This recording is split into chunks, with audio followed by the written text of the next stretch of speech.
Hello my friends, it's episode 49. Are you ready for a rant? It's one of my famous rants. Well, maybe not. But this deployment has sort of... I have a love-hate relationship with this game, and this deployment has actually really encapsulated something which I've really not liked. And that is... there is a deployment zone here. And it really sums everything up for me. Because... So, this corner, okay, contains one of the critical victory point objectives. Nago. And you're allowed to deploy in this forest here if you want. But there's absolutely no supply there, and no way of getting supply there. So that puts you in an awkward position. Because what that means is... Now, obviously you can deploy like nothing but rangers there, but rangers are not that great. But what that means is, if this town is heavily defended, or there's enemy ships here or whatever, any units that you spawn here are doomed.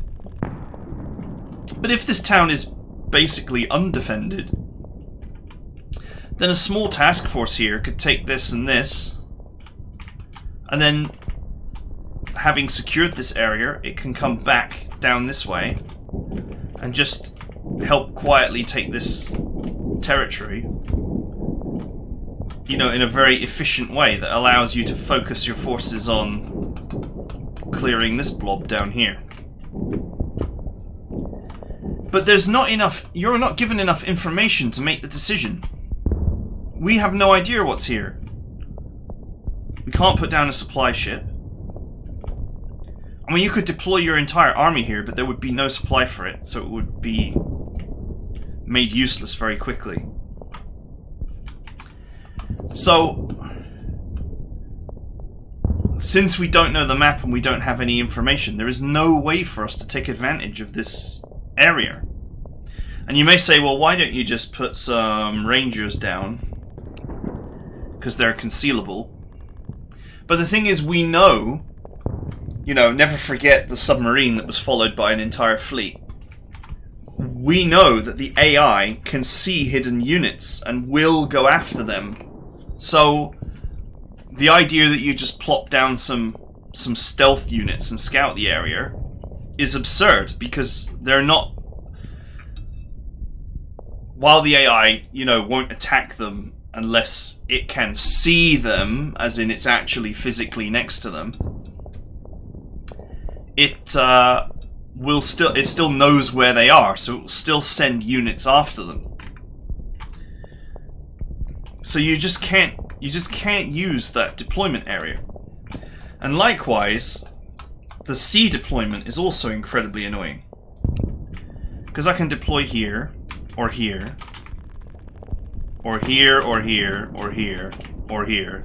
Now, obviously you're going to keep your fleet in one ball, because you don't know what the enemy composition is, or what the enemy forces are. So the idea that you just have a couple of battleships supporting here, and a couple of ships supporting this side, and a couple of ships supporting this side, and a couple of ships supporting this side, that's an absurd idea, because what if it turns out that the Yamato and its escorts are like here, or here, or up here, or whatever. Those ships nearest to that ball of Japanese death will be destroyed, so you can't do that either. Or, there could be no enemy ships left. Part of the plot is that most of the Japanese Navy has been sunk by this point. But you don't know that. So, with that in mind, the only real choice I have is to deploy most of my army here, including my air force and my navy, and just clean this peninsula as quickly as possible.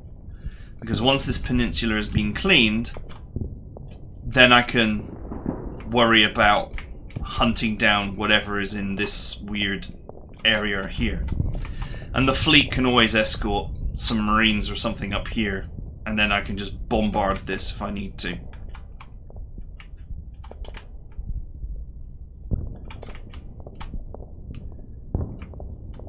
Now, with that in mind, and the fact that the supply ships are over here, these supply ships will probably be attacked at some point, right? Because, I mean, otherwise they wouldn't be there. It kind of leaves me with a little choice but to put my navy here. In fact, here would probably be ideal, because if this airfield... There's an airfield here and there's an airfield here.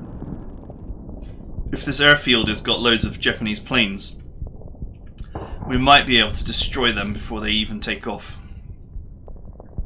In fact, if we put the navy here, we might be able to get this airfield and this airfield simultaneously.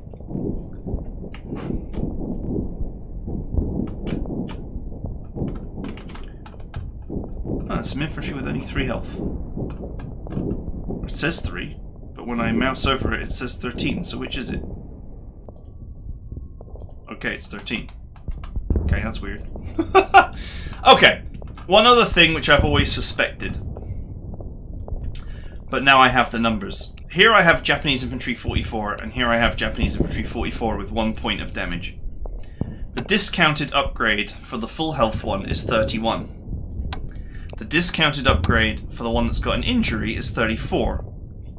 So it's 3 prestige per restoration of health. If you look, restoring 1 point of health costs 11 prestige. So what that means is, as I have always suspected, a discounted upgrade is potentially a cheap way to restore a unit.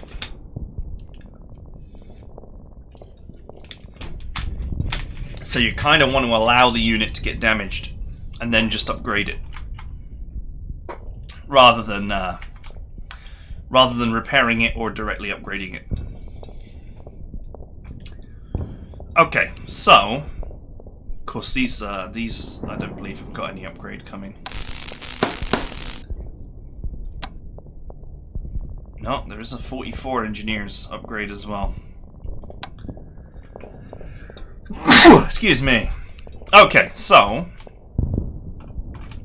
we're going to have a small strike team that's going to just push up towards this airfield, because we have to capture all the airfields within 25 turns. That doesn't seem too difficult, as long as the amount of enemies here is not like a giant horde. Since the terrain is bad, what we want is our Marines here.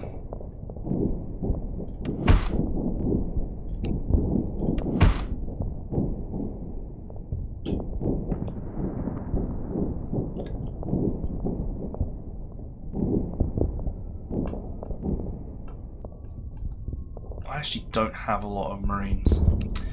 I'm actually very much considering upgrading this damaged Stuart as well to one of the latest tanks.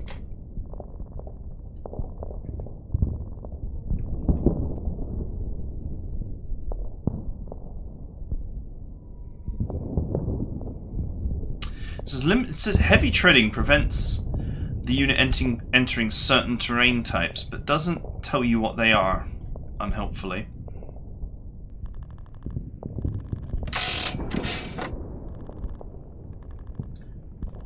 But I know that my Sherman doesn't have that problem.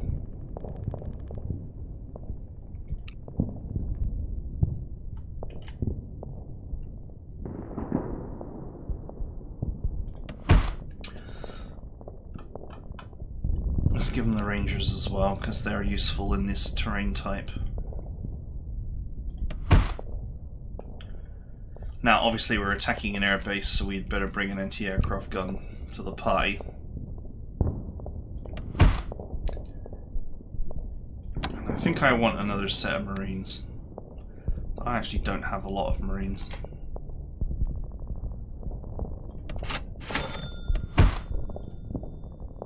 Okay, so that's my small combat group that's going to go that way.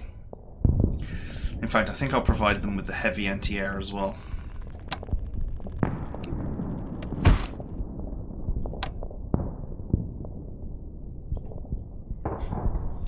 because my aircraft are going to be going the other way.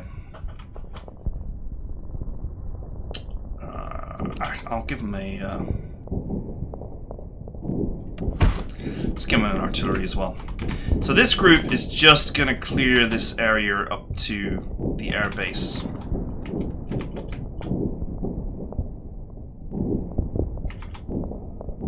That's all it really can do, unless I take the supply ships and actually move them up here. But we'll worry about this group later. At least we know that this is clear because it's a deployment zone, but that's as much as we know.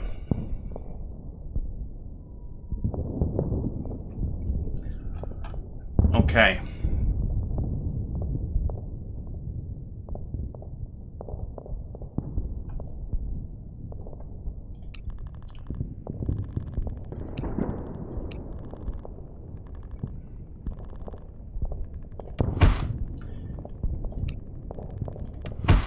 Time to drop the old infantry like it's hot.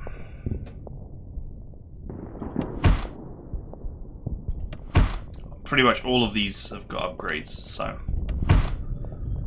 we'll let them get worn down and then we'll upgrade them.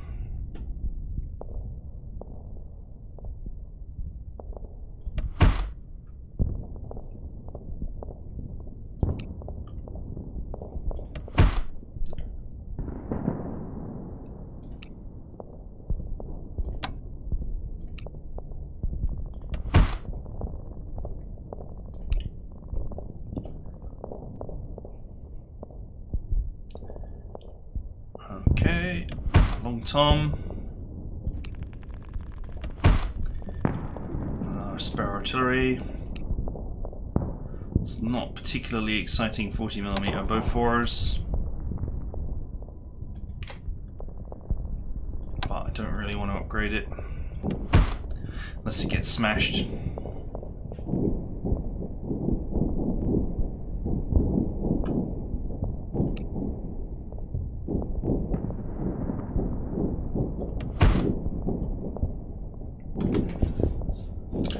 Okay.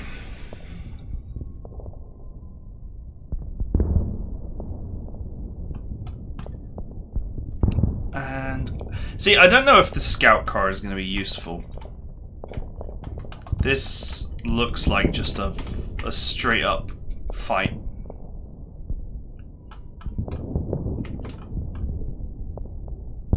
Where we're going to be inching forward a few tiles at a time. I mean, think about it. Take this in 20 turns. That's only 1, 2, 3, 4, 5, 6, 7, 8, 9, 10, 11, 12, 13, 14, 15 tiles away. So that's not even a pace of 1 tile per turn. So evidently the push here is going to be tough.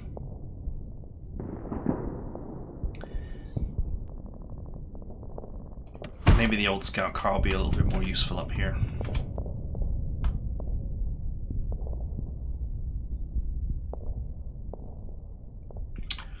Okay, that leaves 9 points to spend.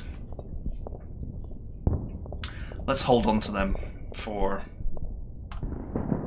No, emergencies is not the right word, but...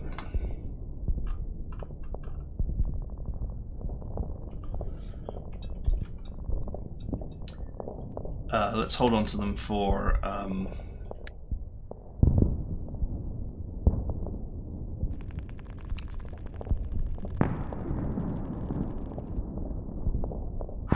96 to repair that.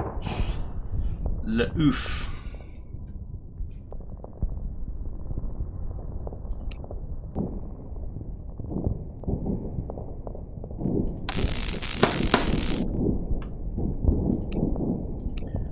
This D&D is actually this destroyer is actually badly damaged, and I will actually change it to the high grade one.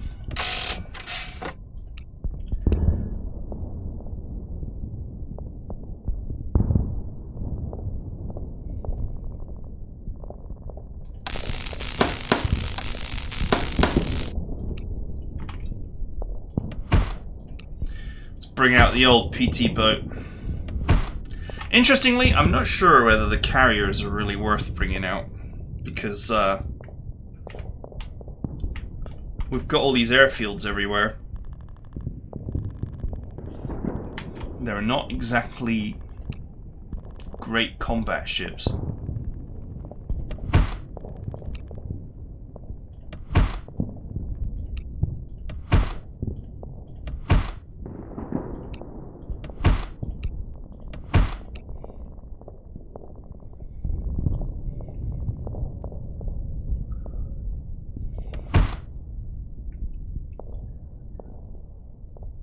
Okay, so I'm going to go after these two airfields. That leaves me with 22 naval power left to spend. 12 if I deploy the carriers.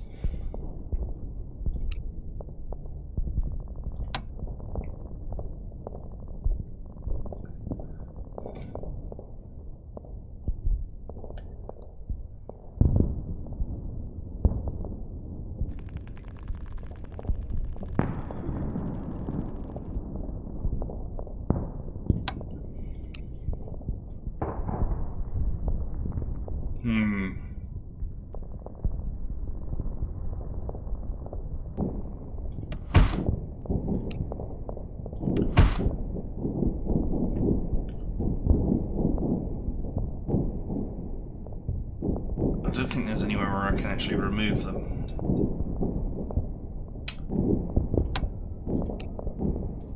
Just out of interest.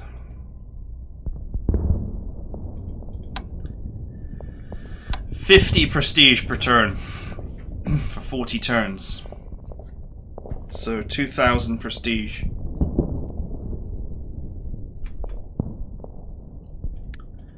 Okay, let's get our air out first. So pretty obvious here. Ground-based air.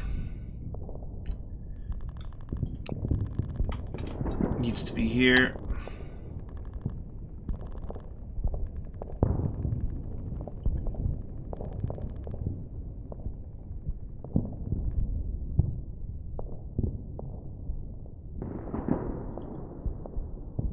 Oh, the old Bearcat is superior.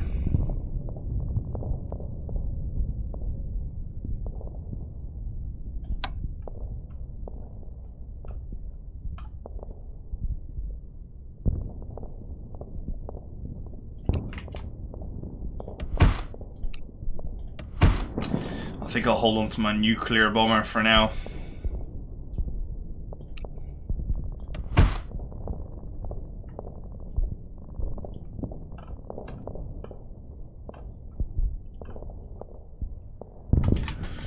You know, once again, we don't know how much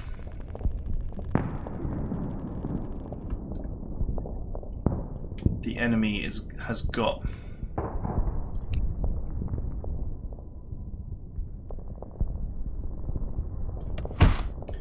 I can in fact deploy my air without there being a carrier.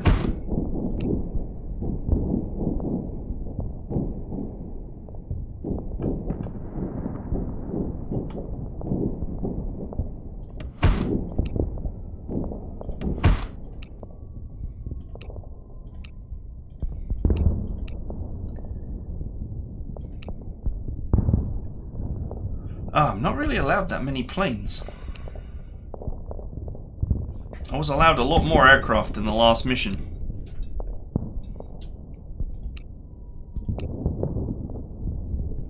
Two bombers and 3 fighters seems reasonable.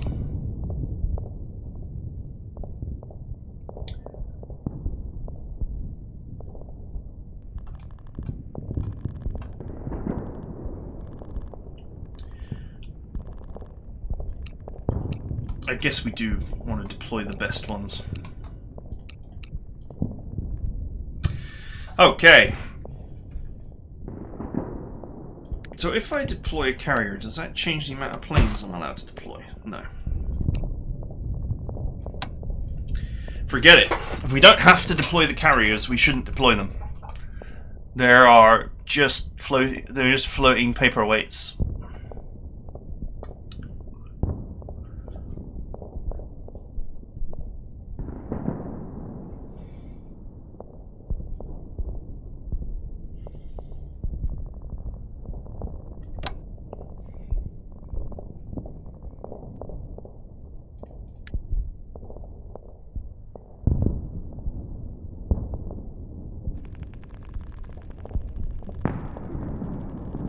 You know, interestingly, once again, this top-of-the-line battleship only does 8 damage to ground targets.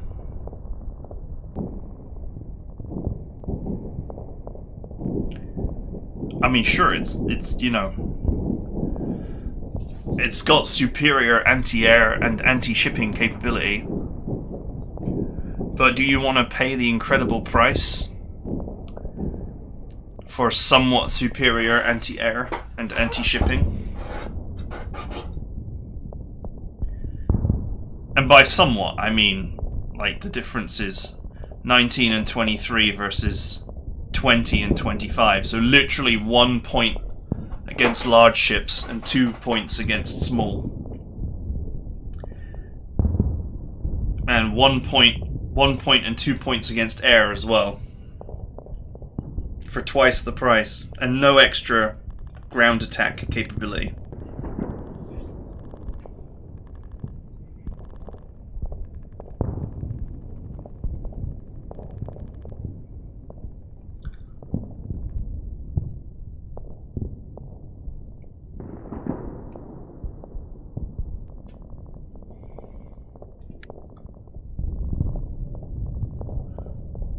Cruisers are actually inferior against side targets.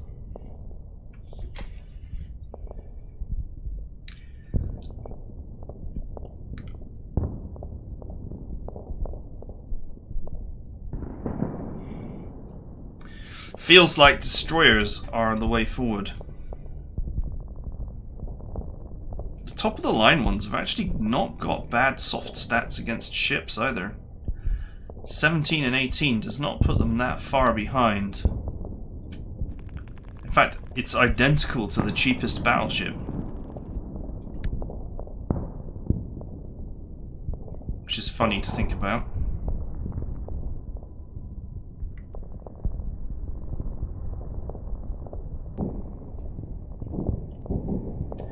At 27 and 27, the Baltimore is actually bizarrely superior to the battleships, but it doesn't have the range. That's the only thing. It doesn't have the main guns bonus. But in straight up exchanges, it's actually just as good.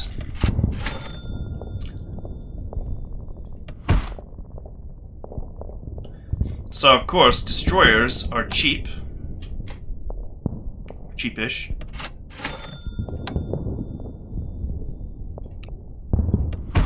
And absolutely can help harass a coastline.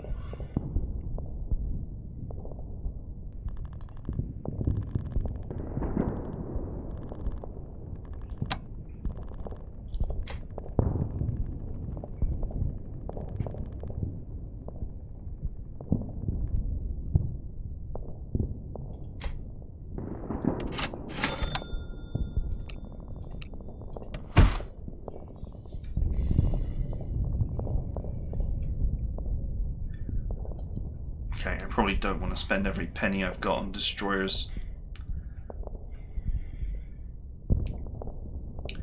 Just for pure coastline harassment.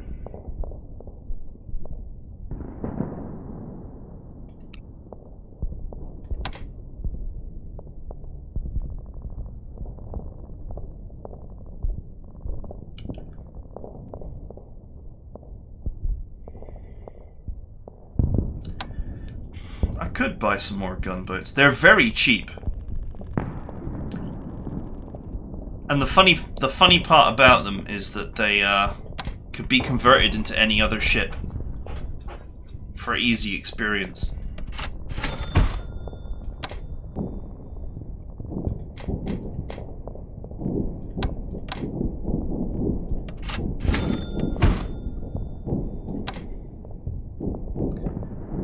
But obviously they're limited in they can only hit things that are directly on the coastline. So too many is probably a blunder.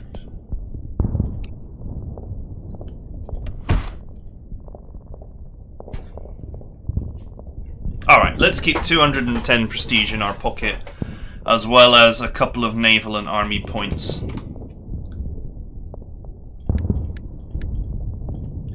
Just in case I need to do something. I have a lot of spare aircraft, funnily enough.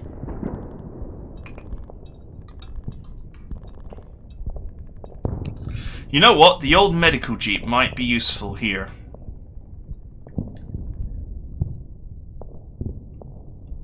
As bizarre as that is for me to say. Because it can always repair units, even when their supply is poor and they can't repair themselves. Which, supply in this wooded area is probably going to be bad.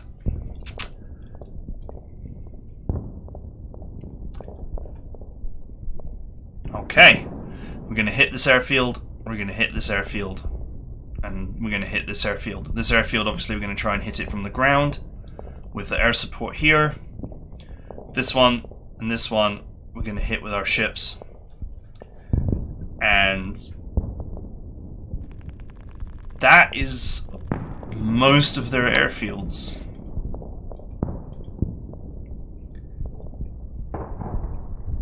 In fact, that's all of them. This one, and this one. That would leave only that one. And then, of course, my small task force here is going after that one.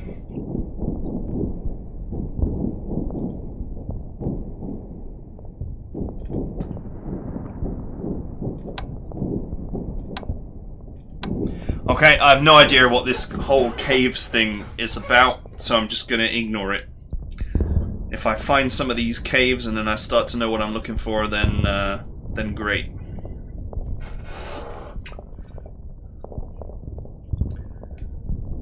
Okay, and that's it. I do feel like many units in this game are traps, i.e. some of them are very expensive and completely rubbish, like the old Calliope here.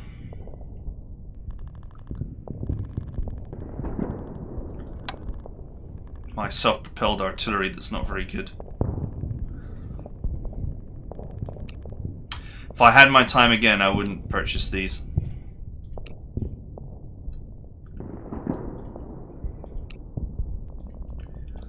I would have purchased something better. But hey. Okay. Well, that airfield looks empty. I can't see that one, but maybe that one's empty too. Right, let's start up here.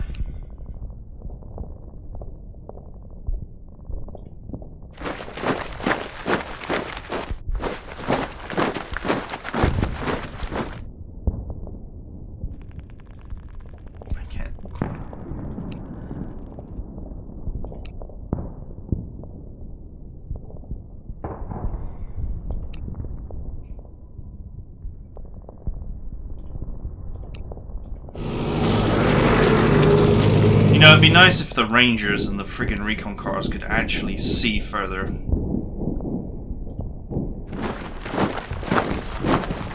Okay, it's clear.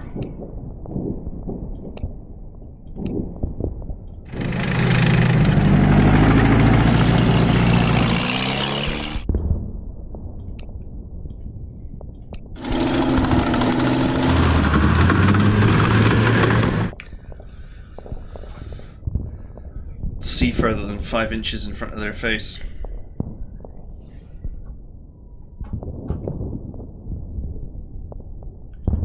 Okay, I don't really let's have a look at the old supply meter.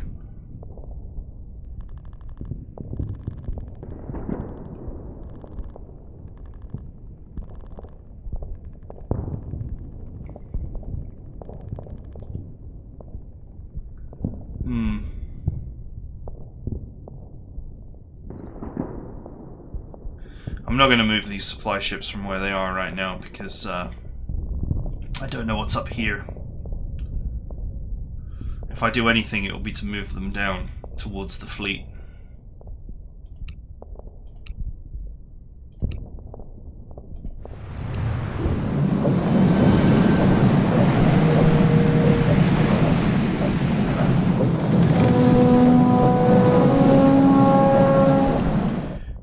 He's showing 0 strength. That's so weird. Okay.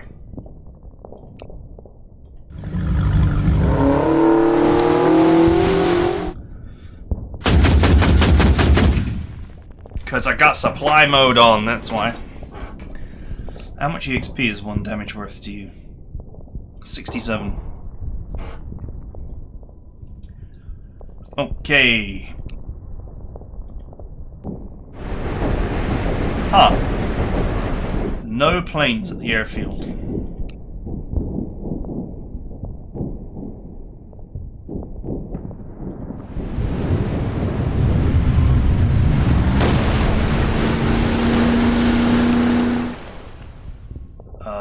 What was that? Suicide yacht?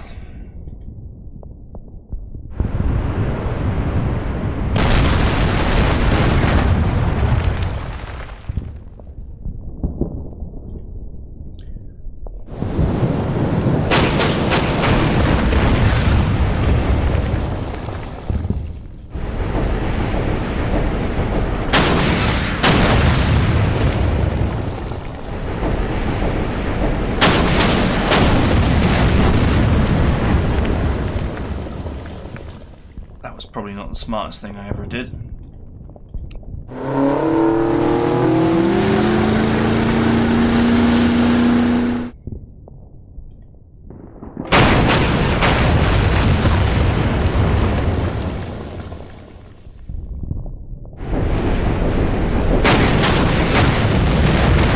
Okay.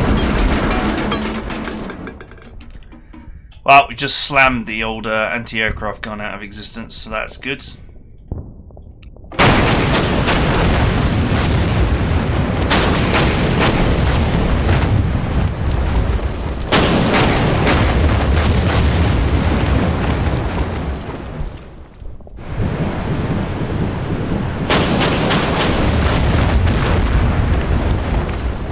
Alright, I'm going to bring this destroyer back, since there's nothing there.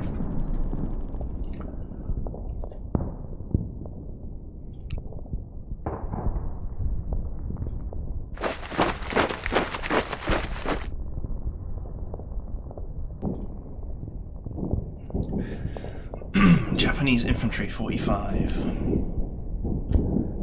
What's this? Also Japanese infantry 45.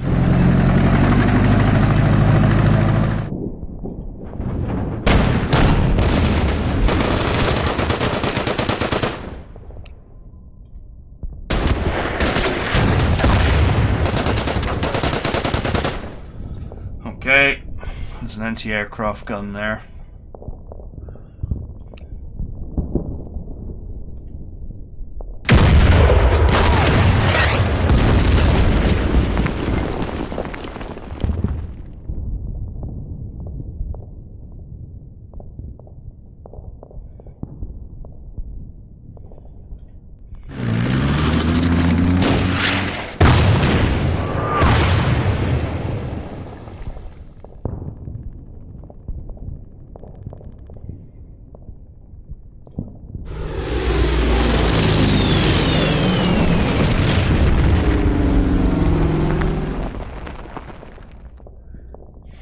Go ahead and get rid of the anti-aircraft guns. It's going to make things much easier.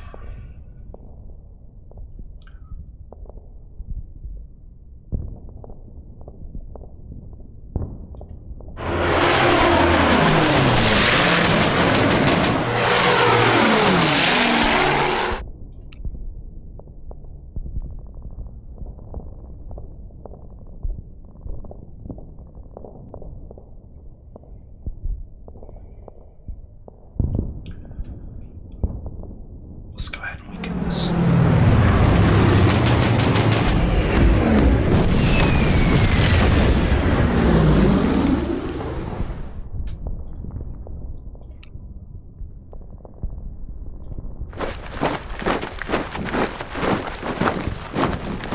My good friends, the auxiliary target practice is going to help me out here.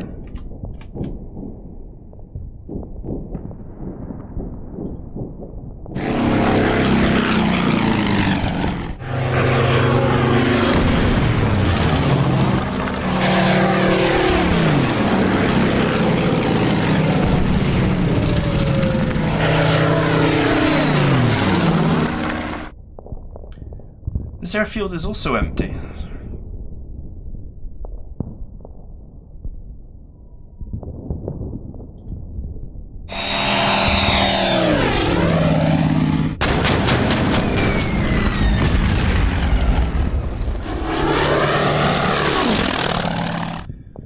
Right.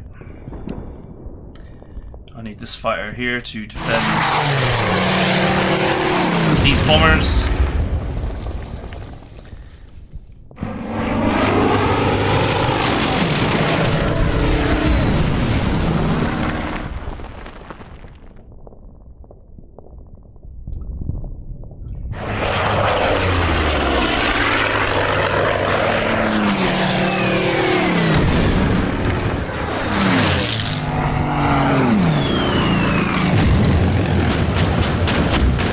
Oh, he got 1 damage!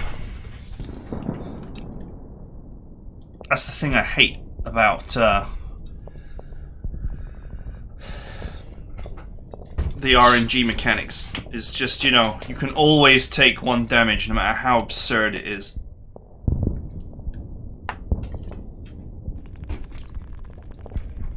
Okay.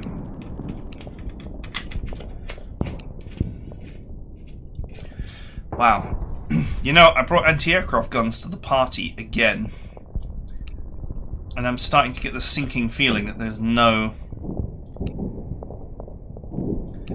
that they haven't got any aircraft.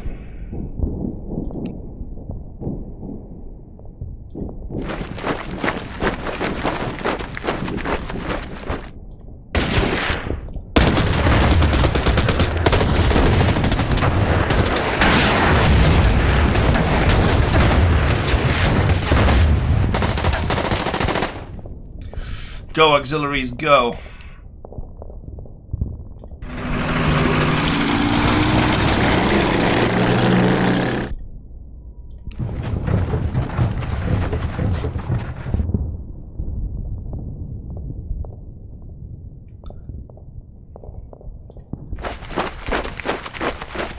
What's up, my engineers?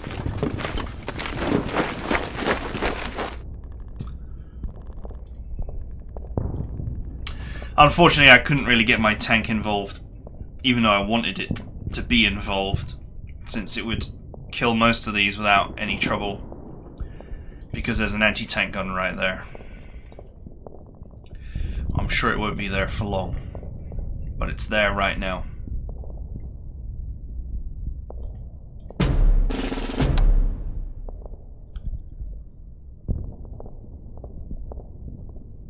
No, it's fine. Stand by, boys.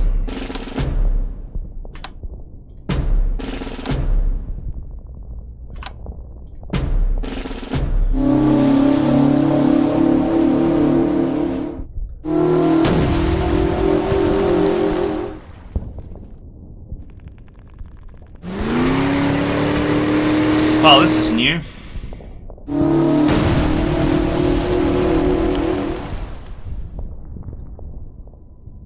Don't tell me there's more of them.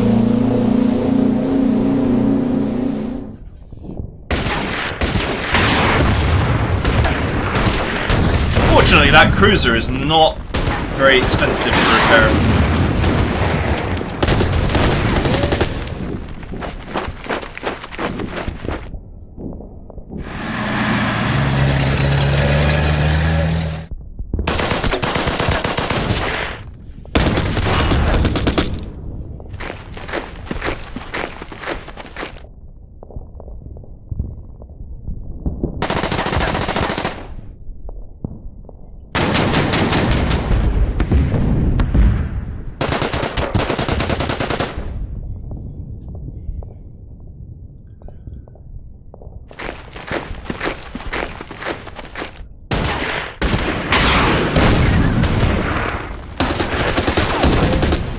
Alright, that wasn't a bad exchange. The last sortie. A ragtag fleet of Japanese warships has been detected heading for Okinawa. They'll be in range of our strike forces in 5 turns.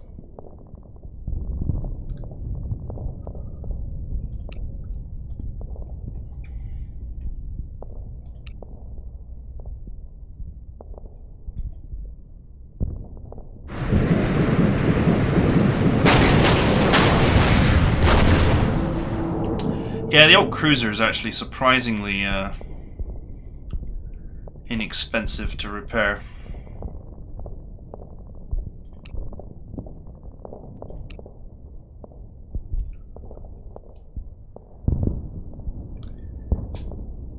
I just have to wait until I secure the dock. There's a dock here, which is mine, but I should probably just wait to secure this one.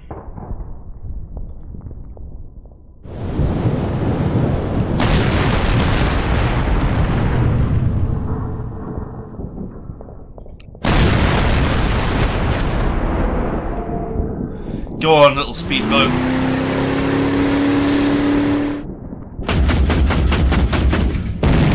Hey! He also helpfully now blocks that area. I don't know how many more of these little speedboats they've got.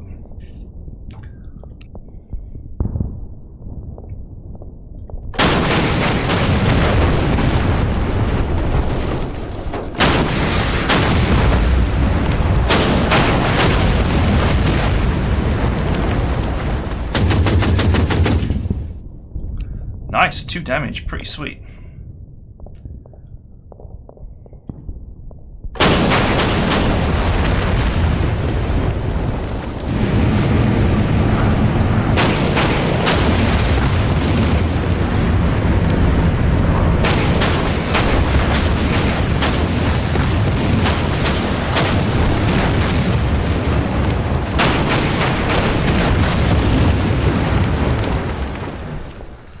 Wow, it's just like target practice.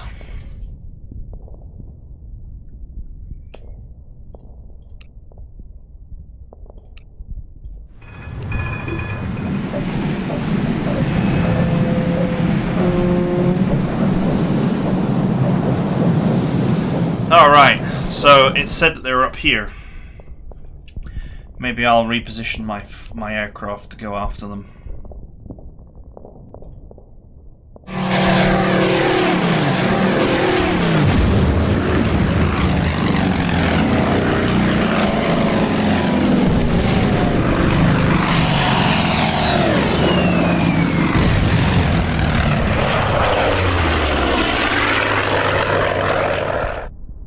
Go ahead and hammer the anti-tank gun.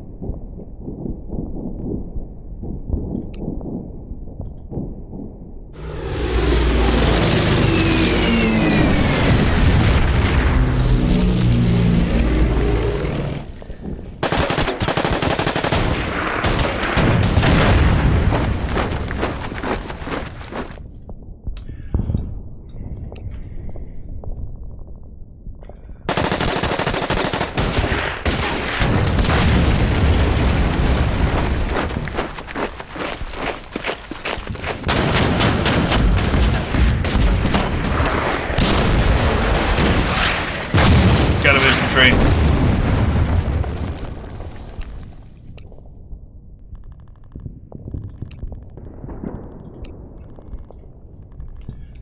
Okay, need to do something about that anti-tank gun there, but also this one here.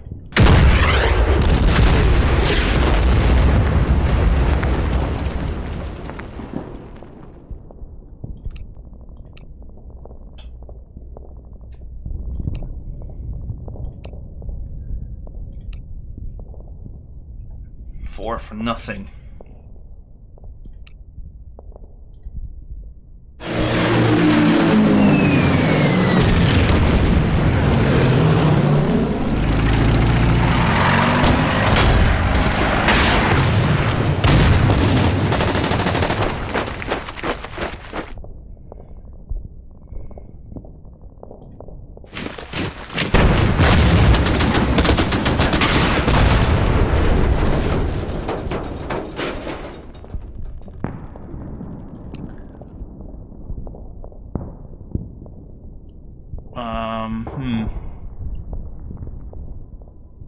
Kind of wanted to move this forward, but I can't for whatever reason.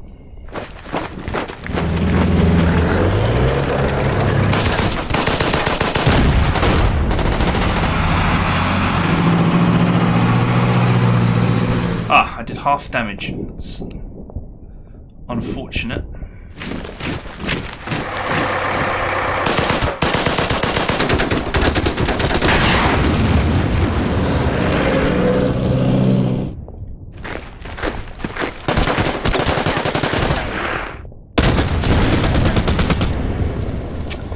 Of course there's another foxhole. Oh well. The old auxiliary unit took the hit for that, so...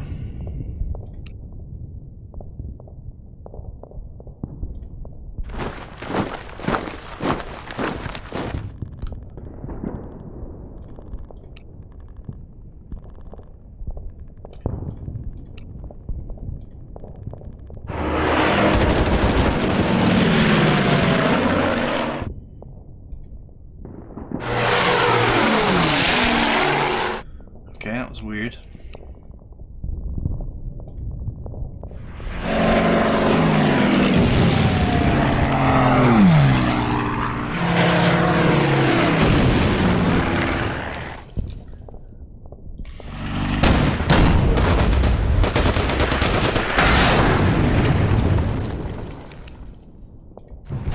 Okay, not great that he got that 1 point of damage, but it's fine.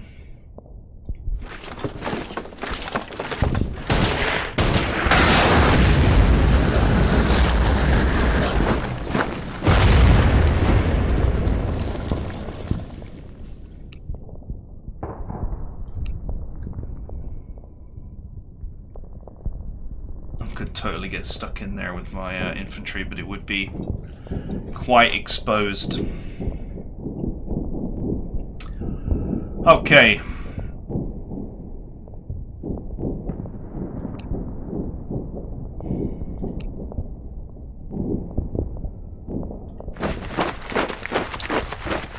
Ooh, a foxhole.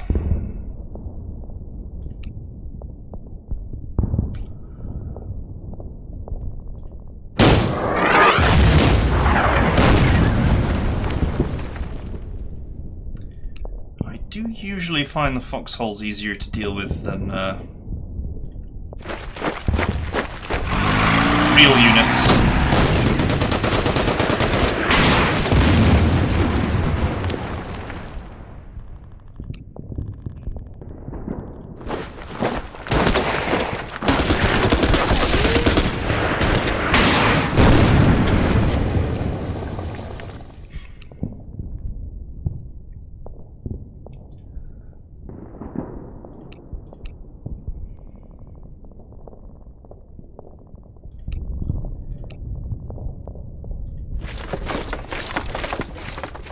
Five for nothing.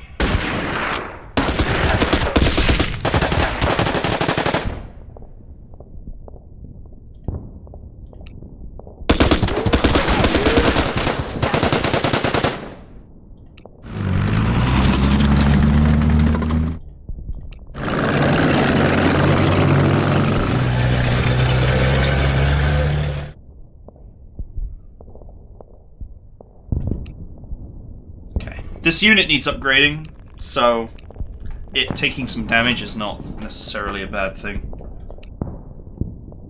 I mean, taking damage is always a bad thing, but we'll upgrade it to a new unit and then it won't... The actual damage that it's taken won't really matter.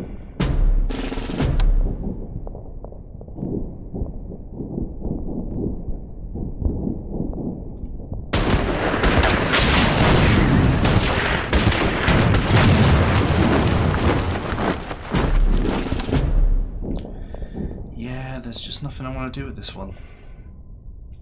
Leave the auxiliaries on the front line.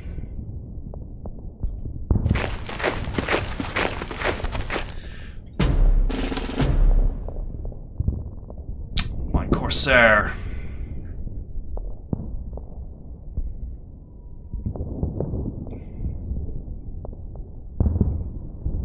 That'll probably switch into anti-air mode if I go after it.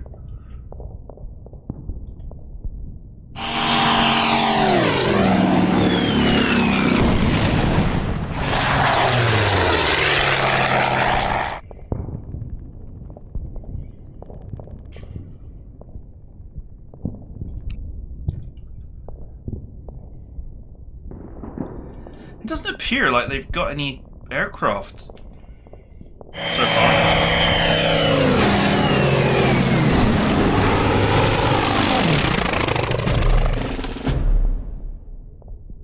Oh, I actually forgot to attack with this.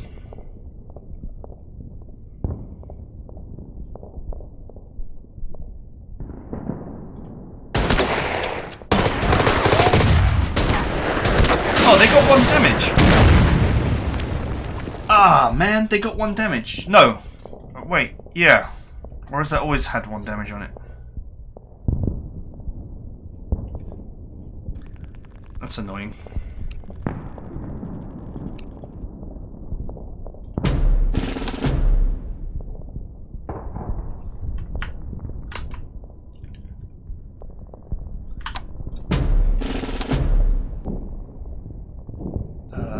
Yeah, there's nothing that he can go after.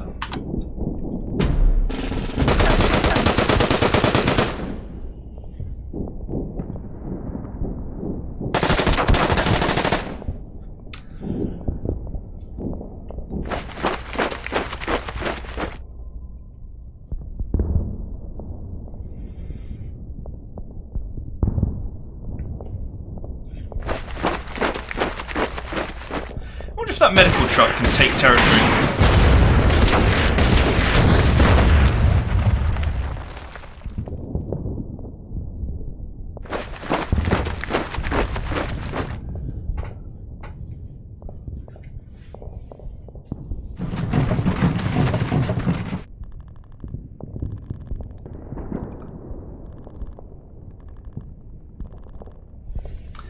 Wow.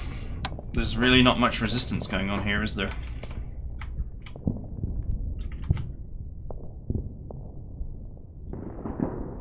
Okay, we're out of time anyway, so that is it for now.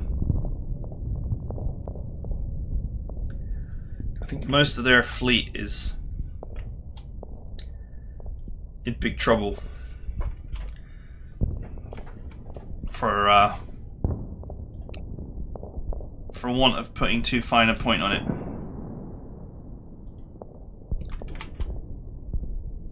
This front line that they had has completely crumbled. This river here is probably where the next problem will be.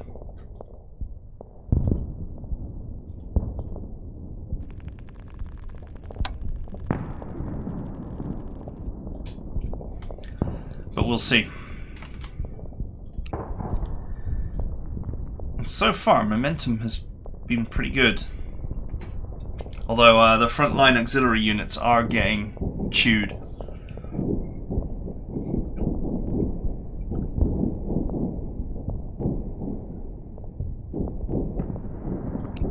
Once again, it remains to be seen how many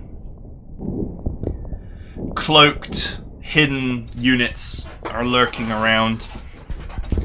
And there's no easy way for me to reveal them. Sadly.